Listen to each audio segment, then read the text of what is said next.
Apa yang sedang terjadi hari ini bukan sekedar konflik biasa. Ini adalah sebuah pergeseran besar dalam peta kekuatan dunia.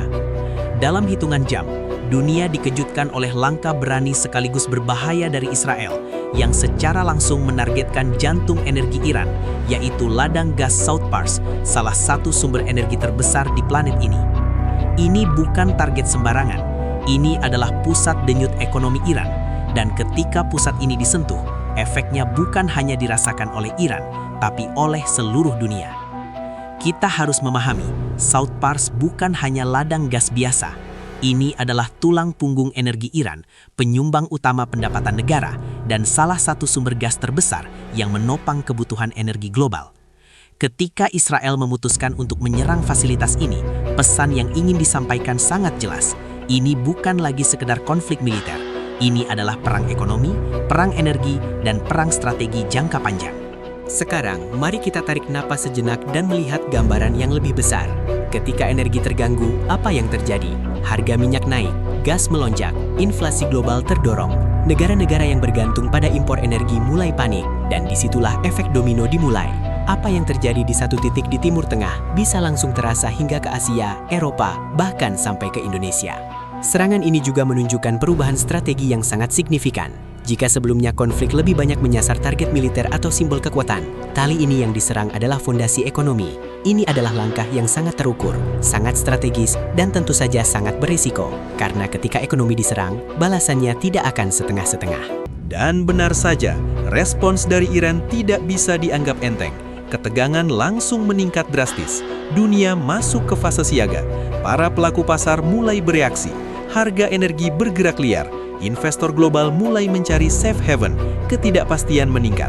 Dan di tengah semua ini, masyarakat dunia menjadi pihak yang paling terdampak. 2 weeks ago, gas was $2, and today gas is $4.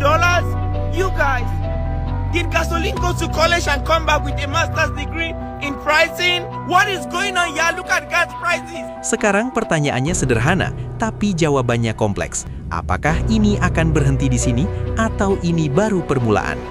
Karena kalau kita melihat pola yang terjadi, ini bukan serangan spontan. Ini adalah bagian dari rangkaian strategi yang lebih besar.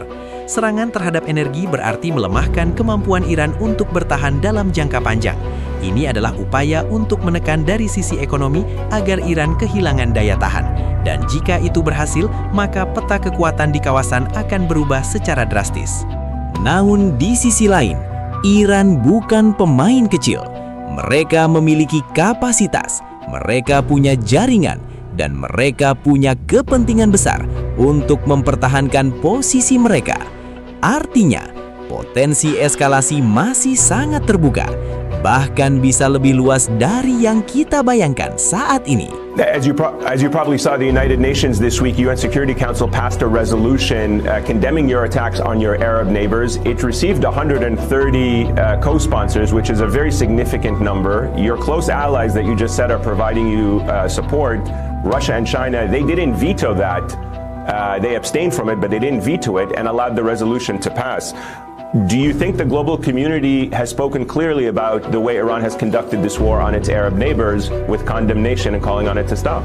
The Security Council is suffering from the lack of justice in its decisions and resolutions it makes. You know, how is it possible that the Security Council condemned us for defending ourselves and is not condemning the United States and Israel who started this aggression? So if they want to have a justful decision or resolution which can work, they should consider all aspects of any event. You know, we are under attack.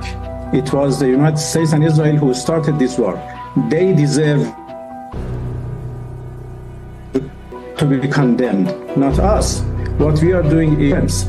Sekarang kita masuk ke bagian yang sering diabaikan, tapi justru paling penting, dampak global.